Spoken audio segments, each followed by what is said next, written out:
Grumpy. And welcome back. The Republican-controlled House yesterday passed a measure that would require all national parks to charge for porta-potty use.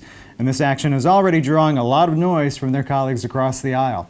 With us today is House Republican Sandy Kent from the great state of Georgia, here to explain the House's actions. Congressman, good to have you. Good to be here, Mike. How's the family? Fine, we are all fine. Fine, that's fine. Now, Congressman, don't you think this measure is a bit extreme? Well, you don't understand, Mike. The liberal Democrats want national parks. And those parks and national monuments, well, they've got to be kept up somehow. I mean, paint and wood are not free. The GOP argues that it is absolutely imperative that a balanced budget be reached, equating revenue generation to the egregious spending of our national parks. But don't you think that charging people for their everyday bodily functions is a bit over the line? Mike, if bears carried cash, I'd be at Jellystone tomorrow to collect.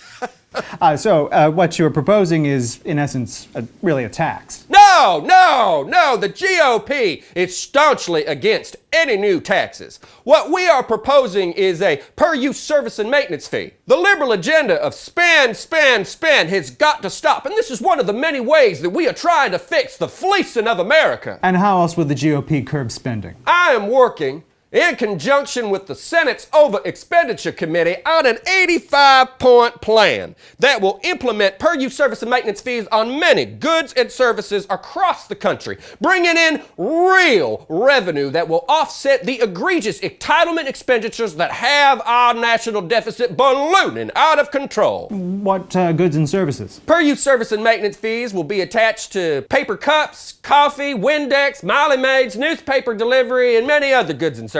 Well, I'm a bit confused. Why, Mike? This is all quite simple. Well, I mean, aren't coffee, paper cups, and Windex just products that you would purchase at a local grocery store? Yes. And aren't sales taxes paid for those items at the store? Usually, yes, but what we are And proposing aren't is... those state taxes? Well, I'm not following. Isn't sales tax something that's left up to the states? This isn't a state problem, Mike. This is a national problem. The states can't be trusted to handle this. Yeah, I thought that was the essence of republicanism, the less big government, more power to the states. Congressman? Oh, are you speaking to me? Oh, the thing cut out. No, I'm not here to talk about the states. I'm here to talk about porta-potties. Well, let's bring in junior Democratic Senator Mitch White from New Hampshire to present the other side. Senator White, can you shed some light on this porta-potty issue? Sure thing, Mike. It smells. It smells all the way to the House. And will this measure ever become law? Nope. Consider it flushed. This is just another example of the right's resistance to approach anything with a bipartisan attitude. The Democrats are willing to compromise on this issue, on many issues, on the coffee issues and health care. But Senator, how do you propose that we solve the porta-potty issue? I mean, people make ones and twos in the parks that cost the park and the government and therefore the American people money. I mean, charge for those ones and twos. Everybody twos. Everyone twos. I mean, we are offsetting an expenditure by generating revenue. What is wrong with that? Everything.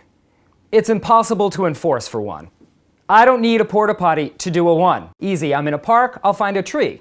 Now, a number two, that's a different story, but if you've ever been to Burning Man, you know that there are certain ways around a situation like that. But let's compromise. No, Will no, you sir, compromise no, sir, with not me? on health care. That's fine no, with sir. me, Congressman. I live up here in New Hampshire, surrounded by maples and oaks, all with great big leaves, just fine for wiping two from my ass. What about Georgia? Nothing but pine trees down there. Ever wipe your ass with a pine cone? Try it. You're going to need the health care. We need to wrap this up. Senator White, any final statement before we turn it over to the congressman? If the congressman is unwilling to compromise, let's go back to the golden age of the non-flush toilet. Barbarian times with a giant hole in the ground and a corn cob for TP. Final statement, Congressman? Clearly, we have a failure to compromise on this topic. All I can say is that the senator is a very large two-head. Thank you very much for that adult perspective, Congressman. Hey, Sandy, Georgia sucks! Stay with us, America.